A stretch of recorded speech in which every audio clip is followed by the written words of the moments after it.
ဘယ်တော့တော့ပွဲပေါ့နော်အဲ့ဟိုပြရပြေချာလို့ဒီကက်တွေပိုင်းလို့ share တော့မလုပ်နိုင်ဘူးတိုင်စာရေးမိကက်တွေပိုင်း share ပြီးတလားပိုင်းလို့တော့တိုင်းလို့တယ်သူကလို့တလားမဟုတ်အဲ့ဟိုကရိုးလေးနဲ့ပဲအဲ့ဒါလုံးပြလို့ရပြက်တင်ငန်းကျွန်းကရေစုလက်ပြုံမှာလောက်ခဲ့ကျွန်တော်တို့ပြောတော့ကျတော့အဲမမိုးပြီးလို့ရှိရင်တော့တောင်ဝန်ခံလေးလို့ပြောထားတယ်အဲ့လူ2ယောက်ရှိရင်အဲ့လူ2ယောက်ကတင်ငန်းကျွန်းမှာလည်းမြေလေးရလို့ပြောတယ်ကျွန်တော်ဒီနေ့သူ့ခြံဆောင်တဲ့လူကြောင့်နဲ့ကိုကြောင့်လည်းပြောတာအဲ့မြောက်လုံးကတင်ငန်းကျွန်းမှာပဲနေနေတော့မယ်ဒါပေမဲ့ရက်ွက်လူကြီးကိုပြောပြီးအင်းချာတွေတောင်းရမယ်ရက်ွက်လူကြီးကလည်းအများကြီးမှုနာကျွန်တော်တို့လည်းဘာမှမလုပ်ဘူးအဲ့ဒါအဲ့မှာထည့်ပြောလေမျိုး dive နဲ့ဆိုတာပြီးသွားပြီနော်အတူတူပေါ်လာလိမ့်မယ်ငါပြောတာဂျုံလိုက်လို့နော်ဟုတ်ပြီလားလိုက်တာတွေ့နော်တံပြန်ကလိုက်မယ်အဲ့ဒါ social media မှာကောင်းဆုံးတယ်နော်ဒီနဲ့ကောင်းတာဘာမှမရှိဘူးဟုတ်လားဒီကြီးတော်မှာငါ idea ကိုသဘောကျပြီးတော့တာမှာစိတ်ပြေသွားတယ်သူလိန်တဲ့ကုမ္ပဏီကတခုတည်းနော်ဟမ် agency နာမည်ပြောတယ်မှာမှတ်တိုင်းဆုလက်မြင့်မို့နောက်အဲ့လူနာမည်တွေပြောပါအောင်အဲ့ agency ကနာမည်တွေ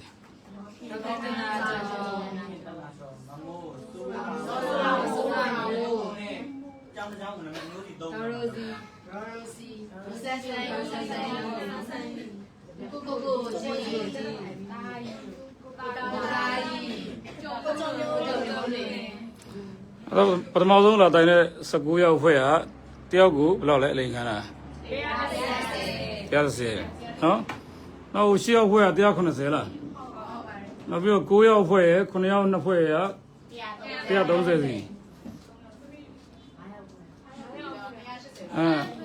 ာ့ဟိုခုနပြောတာကြားတာသူတို့ထိုင်းကိုပို့လာပြီးတော့မှဂျပန်ကိုမပို့ဘဲနဲ့ထားတာလူ900လောက်ရှိရလားအဲ့ဒါဆိုသိန်း200ကျော်လောက်ယူတာမဟုတ်ဒီလိုမျိုးသူတို့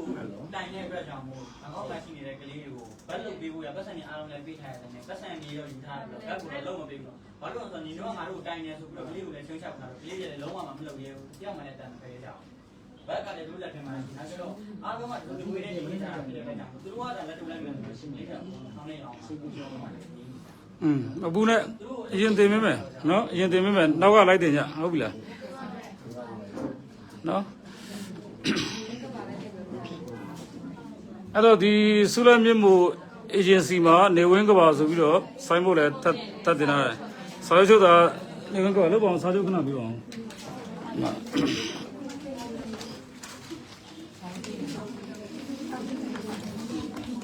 ကျွန်တော်ပဲအရင်တင်လိုက်ပြီနော်အဲ့တော့ဒီမှာနေဝင်းကဘာလား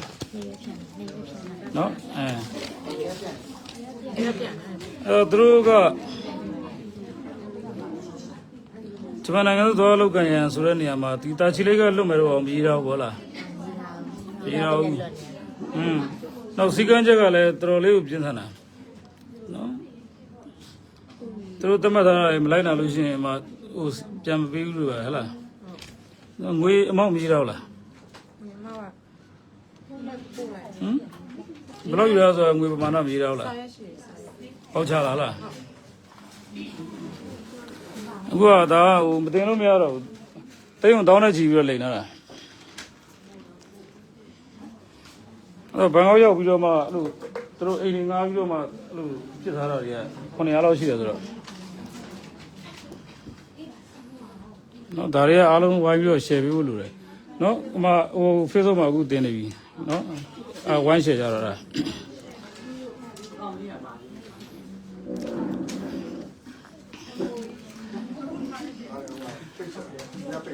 Saber Crane တည်မလား Saber Crane MD လေနော်အဆိုင်စီသူအကောင့်နော်ဦးဆိုင်စီသူ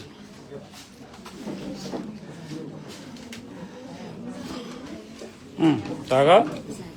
နေဝန်းကဘာကနေပြီးတော့မှဟုတ်လေတပီတို့အဲ့ဘောက်ချပါမှာလဲသူတို့ဒီဝေဒနာဘောက်ချခုနဘိုင်ဘာ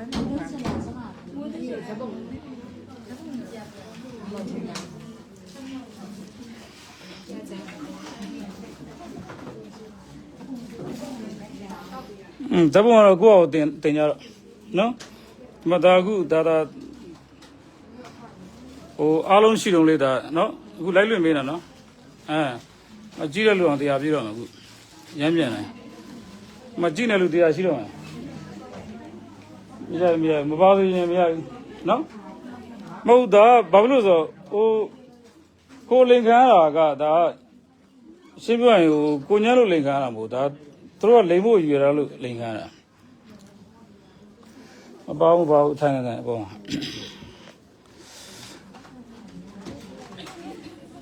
အဲ့တော့ဒီအဖွဲ့ချုပ်မှာလာပြီးတော့တိုင်နေတာဂျပန်တစ်ခုလည်းမဟုတ်ဘူးတခြားနိုင်ငံတွေလည်းအများကြီးရှိတယ်ထိုင်းလည်းအများကြီးရှိတယ်အခုဂျပန်ကျတော့တာချီလေးကနေလွတ်မယ်ဆိုပြီးတော့လိန်နေကြတာနော်တချို့ကျတော့တာချီလေးကနေသင်ဟိုဘန်ကောက်ကိုပို့ပြီးတော့မှဘန်ကောက်မှာအိမ်ငါးပြီးတော့ထားရကြတယ်အဲ့ဒီကနေမှဗီဇာယူပြီးတော့လွတ်မယ်ဆိုပြီးတော့တယောက်သိန်း200ကျော်ယူလာတာလူ900လောက်ရှိတယ်ကျန်တဲ့သူတွေလိမ်မခံအောင်လို့ဒါလိုက်လွင်ပြီးတာ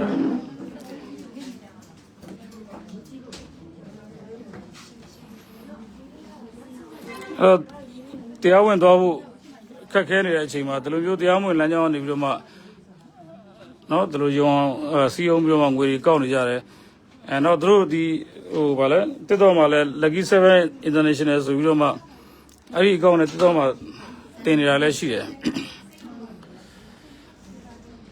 အော်ဒီတာချီလေးကသွားမဲ့လမ်းကြောင်းတွေကိုမယုံကြဘူးသတိပေးချင်တာအလာတိုင်းတဲ့အဖွဲ့တွေကအခုပဲတရားနီးပါးရှိနေပြီ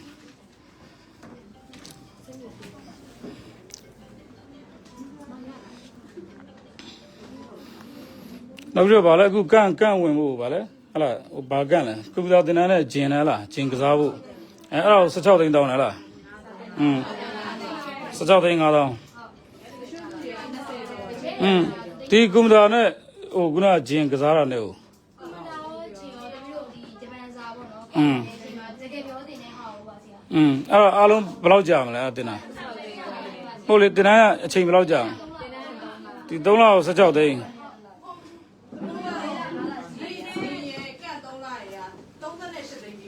အော်တဖိုးနဲ့တဖိုးတော့မတူဘူးအေးအဲ့တမီးတို့ဘယ်လိုများယုံပြီးတော့ပေးကြရလဲဟမ်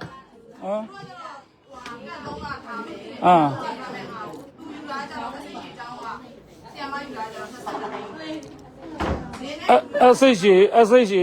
ဂျပန်စာသင်တန်းကျောင်းဘာမှရှိတာသူကရှေ့တကုံမှာဖွင့်လာတာ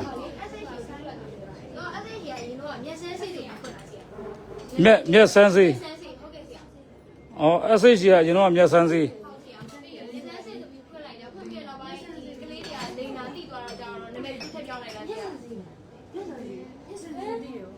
ဒါဆိုမျက်စမ်းစေးကဒီအဆိတ်ရှိအေးညီလေးဟုတ်လား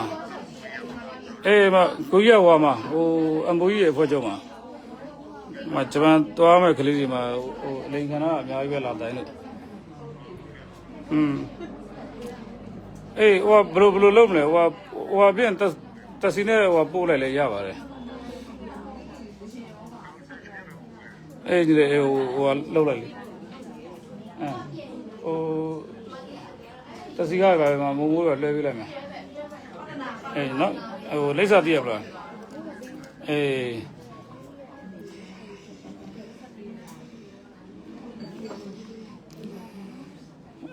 အဲ့ဂျပန်စာတင်ကျောင်းကလည်း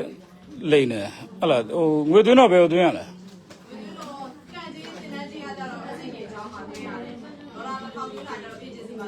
အေ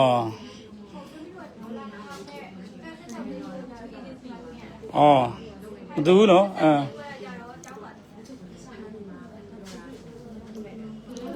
တော့အဲ့ကျောင်းကလည်းမရှိတော့ဘူးပြေးသွားပြီ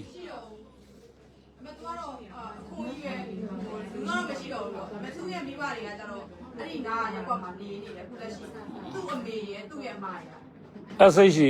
ကျောင်းအော်သူ့အရင်နာမည်မျက်စမ်းစေးလားမျက်စမ်းစေးအော်အရှိတကုံမှာ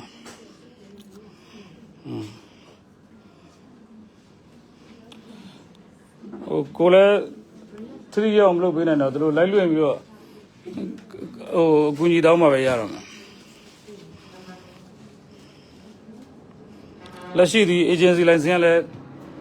အရှိမလို့ဟိုအများကြီးလိန်တာလို့အပိတ်ခံလိုက်ရပြီ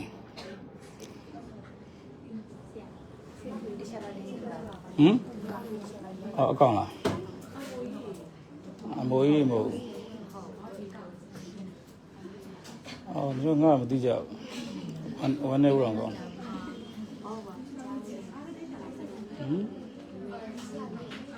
အမေကြောက်ဘူးကိုအောင်ဖြောက်သားလေ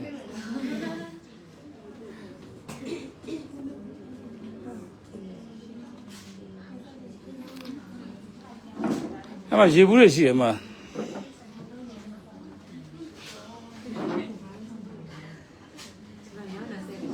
ကျွန်တော်နာမည်ရဲလိုက်တော့အကောင့်တွေအများကြီးပဲနာမည်သူတွေအားမမနော်ရအဲ့ဒီကောင်းရဲ့အဲ့တော့တပီတို့ဟိုအလိန်ခံတဲ့ကာကန်ရှင်တွေကိုယ်တိုင်လည်းပြန်ပြီးတော့တင်ကြ share ကြနော်ဟိုလက်တလောလူသိအောင်လုပ်နေတာဒါပဲရှိတယ်ဟုတ်လား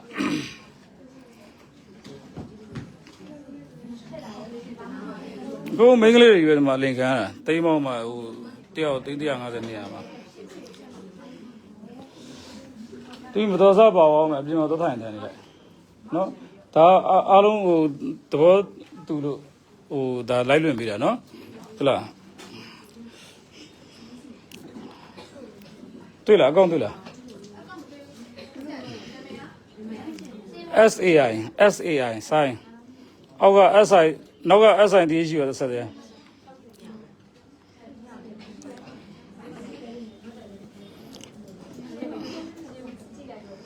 နောက်ဆုံး Silver Crane ဆိုရဲလေအဲ့မှာ Silver Crane ဆိုရင်တွေ့မှာပေါ့ CINE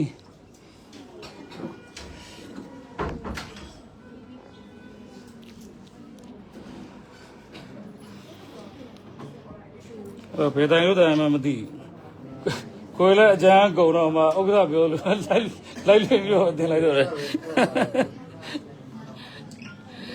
အဲ့တော့သူတို့အင်တာဗျူးသူတို့လည်းအင်တာဗျူးလည်းအတူလုပ်တယ်သူလုပ်ပြီးတော့မှအင်တာဗျူးအောင်တယ်ဆိုပြီးတော့ငွေသွင်းခိုင်းတယ်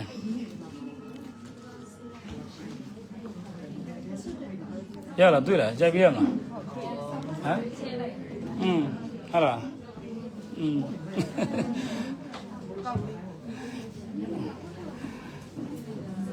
အဲ့တော့အောင်လက်မဲ့တွေကခြင်တာနော်ဂျပန်မှာအခမဲ့သွားလို့ရတယ်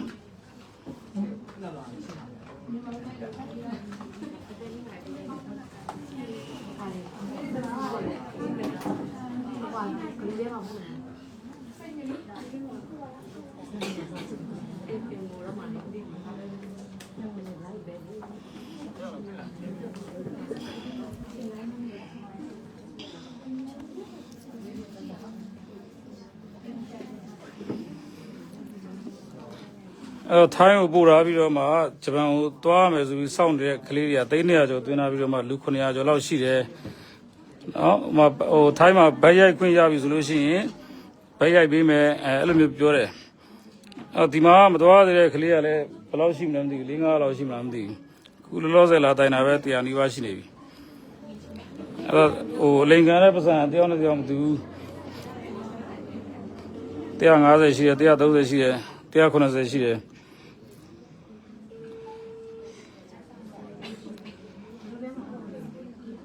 ဒီလိုအလိမ်ညာတွေကိုများများဝိုင်းပြီးတော့ share ပေးကြပါ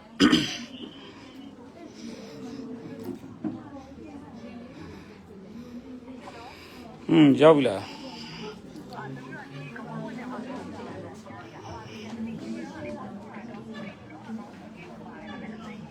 အေးရတယ်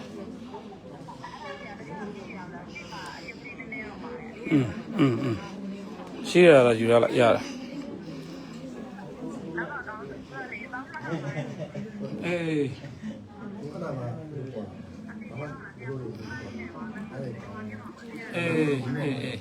ဟိုဘုံမခေါ်နဲ့ဟိုဘုံမှာလိုက်လွင့်နေတာမှာ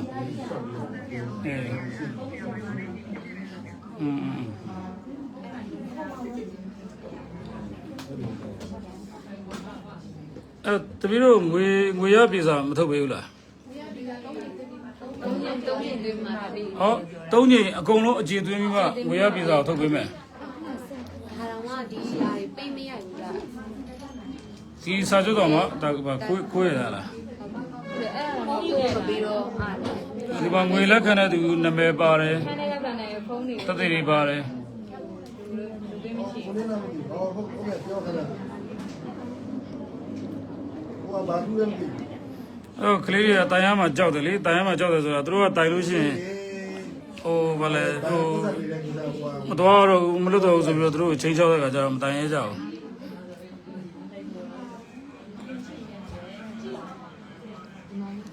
ဟုတ်လားဒီတော့စီဘာမှကြောက်မပြန်ဘူးသူလမ်းမေးနော် ဂျပန်သွားဖို့တော့သွားကျင်တဲ့စိတ်ပဲရှိတဲ့ခါကျတော့ ရတယ်ရတယ်ရတ ဒီလိုမျိုးခွင့်ရယူပြီးတော့လိန်နေကြတာ နော်အဲ့တော့မေးကြည့်တာဟုတ်ဟုတ်တို့ကြကြီးကခေါင်းဘက်ကတိုးရပဲရှိနေတာလေအဲ့တော့မြန်လို့စားတော့တင်ပါနော်ဟုတ်ကဲ့ပါဟုတ်ကဲ့ပါဟုတ်ကဲ့ပါ အဲ့တော့တပီးတို့လိန်ခံရတဲ့သူတွေကအဲ့မှာကွန်မန့်မှာရေးလို့ရတယ်နော် တို့ဘောရဲအမိုးကြီးပိတ်တယ်မလုပ်လားအမိုးကြီးချက်ပြီးထားတယ်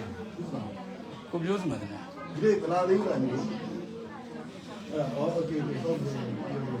ကိုရောက်နေပြီဒီအမိုးကြီးပိတ်တာဘူးလို့ပြန်မလုပ်သေးဘူးလား ကျွန်တော်ပြောရလေပေးမမလို့တာ ဘူးတော့ပြန်ဘူးကြိုင်ထားတာလေ ဟိုအရင်အမိုးကြီးအဟောင်းပဲရှိတယ် ကိုတို့ပိတ်ဆောင်ထားတယ်မလားပတ်သက်တာပေးရတယ်လား အဲ့တော့ဟိုဟာ website ပါ website လေ website ကကျွန်တော်ဟို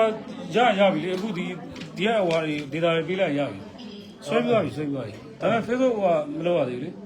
page မလုပ်ရသေးဘူး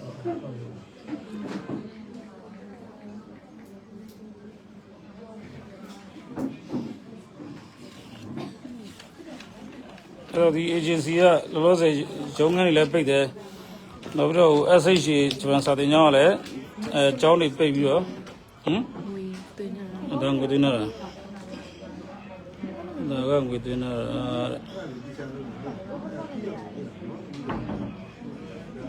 ဝန်ဆောင်မှုအနန္တူတို့နှုတ်သဘောတူပြည်စာချုပ်တဲ့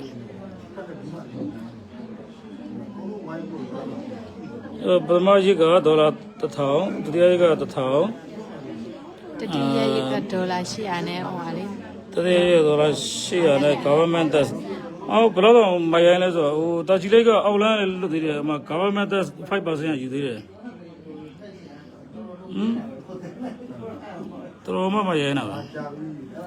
ပြီးတော့မှကလေးတွေကိုဗာလဲကန့်သွင်းဖို့ဆိုပြီးတော့မှကွန်ပျူတာသင်တန်းနဲ့ဂျပန်စာသင်တန်းနဲ့ပြီးကြတော့ဂျင်စောတဲ့သင်တန်းနဲ့အဲ့သင်တန်းကြီးကို16သိန်းယူတယ်တချို့ကကျတော့23သိန်းပေးရတယ်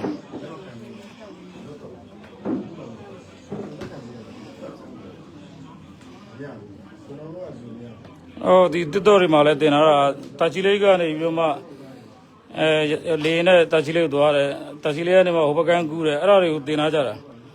တကယ်တမ်းကျတော့ဂျပန်ရောက်တာမဟုတ်ဘူးဘန်ကောက်မှာပဲတောင်းတင်နေကြတာ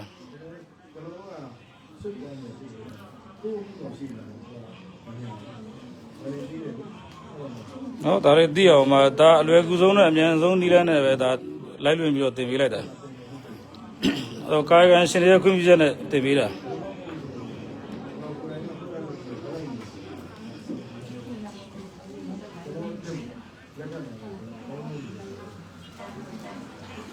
ကလေးတွေကတော့အဓိကသူတို့ပတ်စံလေးတွေသူတို့ပြန်လို့ခြင်းနဲ့နောက်သူတို့ passport စာအုပ်တွေတင်ထားတယ်ပြန်မပေးဘူးအဲ့ passport စာအုပ်နဲ့သူတို့တင်ထားပတ်စံတွေပြန်လို့ခြင်းနဲ့ဒီမှာတော်များအခုဒီ JLPT and free တော့မှဟိုဝင်ဖြေနေကြတာအများကြီးပဲ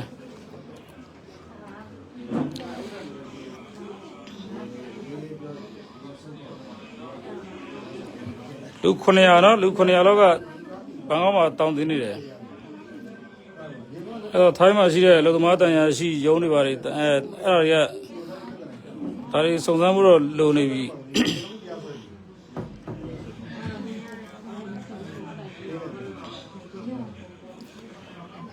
ဟိုဘာလဲဘန်ကောက်ကနေပြန်လာဘယ်နှစ်ယောက်လဲဒီမှာ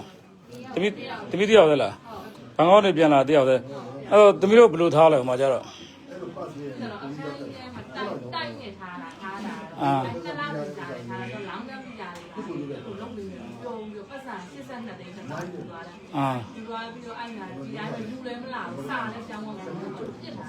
အဲ့ဒါဗီဇာကုန်လို့လူတွေလည်းရှိတယ်အားလုံးတမီးတို့အဲ့တိုင်းမှာဘယ်နှစ်ယောက်လောက်ရှိလဲတမီးတို့ကျောင်းမှာတော့အကုန်လုံးဒီလူထဲမှာတော့100ကျော်မှနှစ်ပုံလောက်ကအဲ့မှာရောက်ဆန်ကောက်မှာရောက်တယ်တပုံကဒီမှာအော်တမီးတို့ကျောင်းတစ်ကျောင်းနဲ့ရပဲလူ200ကျော်ကအော်113ယောက်အဲ့ဒါ တာတော့မှဒီမြန်မာပြည်မှာ လူ90လောက်ဒီမှာကြံသေးတယ်အမ140လောက်ကဟိုမှာဘန်ကောက်မှာဒီတိုင်းပြစ်ထားတာအော် 10လားရှိတယ်လို့ 10လောက်တော့ကြာပြီ 10လားတော့အတန်ဝမ်းဆိုတာအဲ့ဒီဆောင်းကကြောင်းမှာဆရာမလို့ခုနလား ဟုတ်ကဲ့ဝမ်းဆိုတစ်နှစ်လောက်ရှိတယ်ဒီကတလား အဲ့လောက်ရှိ ကဲအဲ့နော်ကြားတဲ့အတိုင်းမှာအဲ့မှာပို့ရတာတချို့ကလေးဆိုတစ်နှစ်လောက်ရှိပြီတဲ့ဒီဘန်ကောက်မှာတောင်းတင်းနေတာအဲ့တော့ဗီဇာကဘာနဲ့နေကြလဲ ဗီဇာသူတို့ကြတော့အဲ့လိုဟာ ဟောတီယာဗီလာနဲ့နေရပါ ဟုတ်လား တီယာဗီလာနဲ့နေရပါ ဒီဟာဗီဇာ တီ တဲ့ ယာဗီလာနဲ့ဒီစနေရက်နေပို့ပါ နှစ်လဗီဇာမလား ရှက်လူတွေဆိုတဲ့လားဗီလာ နှစ်လဗီဇာကိုတန်းတူးမယ်သူတို့ကဟလားဒီလိုကတော့စီစဉ်နေတာကတကယ်မတူနဲ့သူတို့ပဲပဲတမီးလည်းတကယ်ထိုင်းရိုက်သွားတယ်လို့တော့ကရှိတယ်ညီခဲ့တာညီခဲ့တာသူတို့ပြောလို့တွေကအခုလည်းပေးထားပြီ အဲ့တော့သူတို့ကဒီဘက်မှာယူတဲ့ခုနဗာလဲဒေါ်လာ2000ကကြတော့ဒီဘက်က agency ကယူတယ် ဟုတ်ဘာလာနေအောင်နဲ့ဒီဆက်ဆောက်တယ် ကန်ကြီး16သိန်းနဲ့ဒေါ်လာ2000နဲ့ကဒီဘက်က agency ကယူတယ်ဟိုဘန်ကောက်ကပွဲသားကြတော့82သိန်း1000ယူတယ်ယူလာပြီးတော့ဒီတိုင်းပြစ်ထားလိုက်တယ်ဒါပေမဲ့တစ်ဖွဲ့တည်းပဲနော်ဒီရန်ကုန်က agency နဲ့ဟိုဘန်ကောက်ပွဲသားနဲ့အတူတူပဲ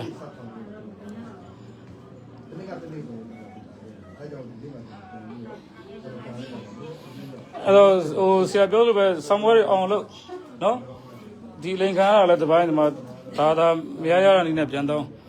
ဟိုဂျပန်သွားနိုင်အောင်ကြိုးစားအောင်လည်းမသိကြိုင်နာနော်ပြန်ဖွင့်တဲ့ခါကျတော့လေတရားဝင်သွားဟိုတရားမဝင်မသွားကြနဲ့ကမ်းစင်ရောင်းစားခံမှာ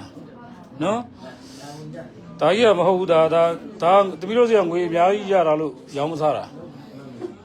ဟုတ်လားငွေတာမရတော့ဆိုရင်ရောင်းစားခံမှာလားဟိုအာရနိုင်ငံမှာအများကြီးအာဖရိကတောင်ရောက်နေမှာအိမ်ပေါ်တွေသွားလုပ်နေရတာ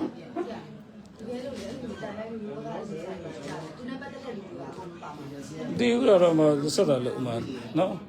ဟိုဒါတော့ဥပဒေအတိုင်းပဲဟုတ်လားအခုဆရာတော်မှတင်လာပြီနော်ကွန်မန့်ထဲမှာရေးလို့ရတယ်ထပ်ရှင်းလို့ရတယ်ဒါအမှန်တရားကိုတင်လာတာအဲ့တော့ခံပြီးတဲ့သူတွေလည်းဝင်လာရေးဟုတ်ပြီလားနော်ကိုယ်ဘယ်သူလိန်လဲဆိုတာမှပွင့်လင်းတာရေး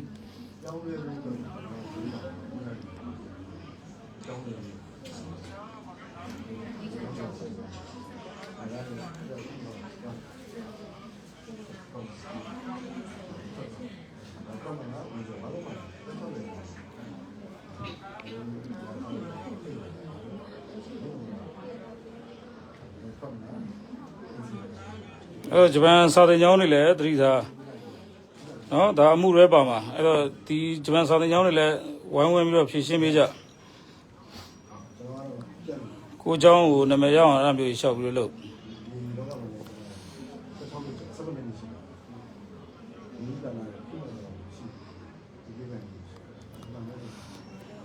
ကဲတော့ဒီလောက်ပဲဟိုတပီးတို့ကွန်မန့်တွေရေးနော်